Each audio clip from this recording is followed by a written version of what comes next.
gerne fortælle jer om, hvordan det var at vokse op på et bjerg i Kenya. Det var en udslugt vulkan, der ligger her på grænsen mellem Kenya og Uganda. Der er i dag omkring 300.000 indbyggere på hver side af bjerget. Det er ret højt op på toppen. Der hvor vi boede, det var 2100 meters højde, den landsby her. Så man skulle bare lige op af de nederste bakker for at komme op til, hvor vi boede, men det var egentlig stadig nogle ret stejle bakker på vej derop. Der er virkelig skønt klima deroppe, masser af regn og sol, så det er et par 20 grader året rundt, hverken vinter eller sommer specielt. Det var regntid, tørtid, mellem 14 og 28 grader, som hvis det var de yderlighederne. Men altså, så meget grønt og meget frodigt, smukt på alle måder. Sabort-folket hedder befolkningsgruppen heroppe, bor i lerklinede hytter og huse, og de er ret selvforsynende. De får mælk og kød fra deres kvæg, og de har marker, dyrker deres egne grøntsager. Det var vores hus. Den her landsby har jeg simpelthen boet i næsten mine første 10 år. Og der kan I se lidt, hvor stejlt det er. Det var mit barndomshjem.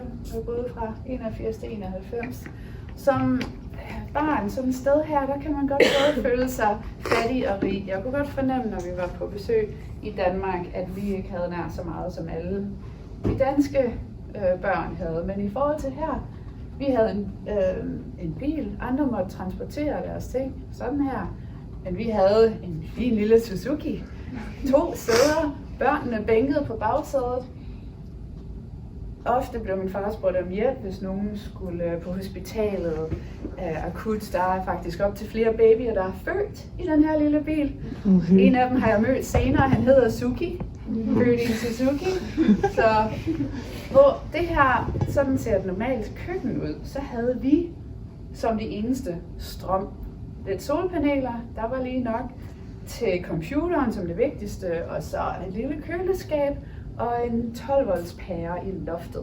Meget luksus. Vi havde regnvand, vi samlede regnvand op i sådan tagrender, kæmpe tank, og min far stod og pumper. Så vi havde en vandhane i køkkenet simpelthen, og filtervand oppe i hjørnet, kan I se, at der havde vi, så vi kunne drikke vandet, hvorimod alle andre måtte gå til den nærmeste flod for at hente vand. Kvinder og børn bruger meget tid på at hente vand stadigvæk i dag, og vaske tøj i floden og vaske sig selv i floden. Vi havde et toilet, eller det vil sige en spand med et sæde, som min far så måtte tømme op i det rigtige toilet, som var et hul i jorden. Vi havde også legetøj indenfor. Vi måtte kun lege med det indenfor, fordi ellers så forsvandt det. De andre havde jo ikke legetøj, så normalt legede vi udenfor med hjemmelavet legetøj, f.eks. sådan fodbold, der lavet af plastikposer og snor. Så kreativiteten kommer frem der. Men nu tænker jeg nok, hvad lavede den lille danske pige mon der, og hvordan var hun havnet der? Jo, og historien om det er, at allerede der i slut 70'erne, start 80'erne, der var mange små kirker. Rigtig mange hospitaler og skoler er jo startet af kristne organisationer, så der var kirker, men de havde ikke nogen bibel på deres eget sprog. Det ville de rigtig gerne have. Der var faktisk en præst, der gik til fods 500 kilometer til hovedstaden Nairobi for at spørge bibelselskabet om hjælp, fordi det ville de rigtig gerne. Og mine forældre var netop landet i Nairobi for at hjælpe med sådan et sprogprojekt. Og når jeg nu siger sprogprojekt, så er det fordi, de først skulle lave et alfabet, der passede til det her sprog. Det her sprog har næsten 20 vokaler i modsætning på 5 på Swahili. Der I kan se 5 forskellige A'er, 5 forskellige E'er, 5 forskellige ord osv., som gør en forskel. Og til gengæld har de færre konsonanter, de kan ikke høre forskel på B og P eller på T og D. Så vi fik lavet et alfabet, der var tilpasset det sprog. Det er også et tonesprog. Jeg zoomer lige ned ind på hjørnet der. Der er 6 forskellige tegn for tone. Hvis I ser i de blå kasser, så kan I se den her sætning. Han fortalte ham, far, Den eneste måde, du ved, om far er subjekt eller objekt, altså var det, han fortalte sin far, eller var det, hans far fortalte ham, det er den melodi, der kommer hen over hele sætningen. Man kan ikke isolere det på nogle bogstaver. Det er sådan med tonesprog, der er også forskellen på, at jeg vil sige det til ham, eller jeg vil ikke sige det til ham. Det er udelukkende melodien hen over hele sætningen. Så det var lidt komplekst med det her sprog, så derfor skulle de have tegn i alfabetet også. Så nu kan børnene lære på deres eget modersmål. Mine forældre fik lavet skolebøger til de her børn, og fik efterhånden, efter mange år, også oversat hele Bibelen. Det tog lang tid i et samarbejde med de lokale, og der blev holdt en kæmpe fest for det. Og her til sidst vil jeg nævne et par lidt sjove historier om sprog og kultur. Så når man bor i en anden kultur, så bliver man overrasket over nogle ting. For eksempel var der engang nogen, der kom og spurgte en af vores venner, om han måtte låne hans cykel. Og vores ven sagde, den er desværre gået i stykker. Og vi undrede os over, at han sagde det, for den var jo ikke gået i stykker. Men det er fordi, man må ikke sige nej. Det er simpelthen vigtigere at undlade at tabe ansigt, end det er at tale sandt. Man må egentlig gerne lyve, hvis det gør, at man signalerer, at man er hjælpsom.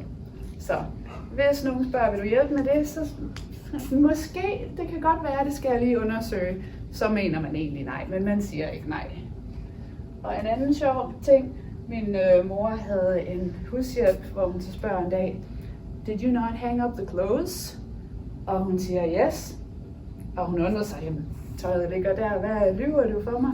Men det viser sig, at yes, det viser bare, ja, det er korrekt, hvad du siger, jeg har ikke hængt tøjet op. Så der var også noget sprogligt der, man kunne komme galt af sted med. Og en dag min far spurgte om vej til banken i en sådan mellemstor by, og han mødte en mand, der så sagde, den ligger tredje vej til venstre. Og min far gik derhen og kunne ikke finde den på tredje vej til venstre.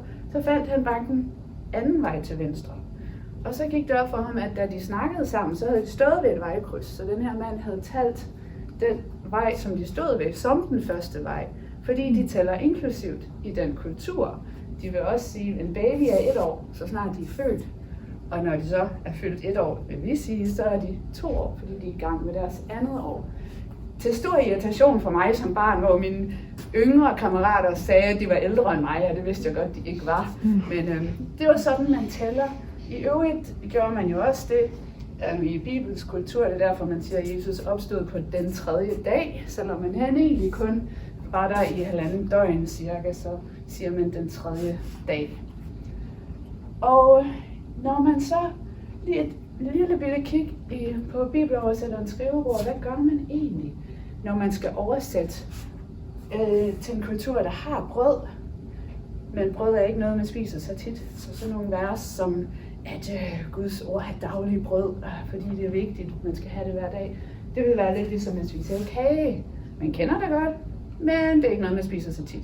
Hvad gør oversætteren? Og det er noget, de tænker meget over her, det skal være meningsbaseret. Så hvad vil man gøre? Må man så sige majsgrød? Eller gør det for meget på konflikt, eller gør vold på teksten? Så er man blevet enige om, at man må sige mad. Det er sådan et overbegreb, det giver den samme mening. Og mine forældre har jo ikke lavet en oversættelse, der hedder Bibelen på hverdagsdansk, mens de var i gang, fordi de gør meget med det her med meningsbaseret. Så min far har fået kraft her for lidt tid siden, så jeg er i gang med at optage en masse videoer af hans kæmpe store viden, når han arbejder med sprog og kultur i 50 år. Så det har jeg også lige nævnt. For eksempel, hvordan oversætter man båd og fisk til en kultur, der ikke har en båd og en fisk og et fiskenet? Så skal man til at opfinde ord. Så der har været mange rigtig spændende spørgsmål, så det er slet ikke så mærkeligt, at jeg selv valgte at blive lingvist, optaget af de her sproglige spørgsmål. Og jeg kunne fortælle jer meget også om, da jeg gik på amerikansk kostskole med den her udsigt hver eneste dag, eller masser af andre historier, men det må I få en anden gang. Så fortsat god fredagsbar, hvor det er altså sådan, man drikker øl der. Yes. Tak fordi I ville lytte.